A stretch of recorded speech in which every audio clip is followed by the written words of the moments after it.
hello hi नमस्ते मुझे स्वागत जनाऊँ मो चैनल सुहानी चिला को चलते प्रस्तुत करवा मंजा सैलेड दरकार आमको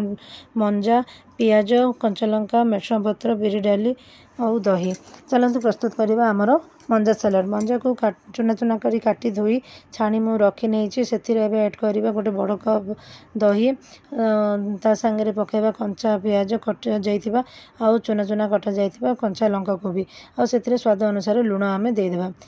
एथिपर आम तार फुटण भाई प्रस्तुत करवा तेल गरम होगा से सोरिष पान मधुरी मेरसुंगा पत्र बिरी डाली आ सुखिला लंका को पकाई भल भाव भाजी नेबा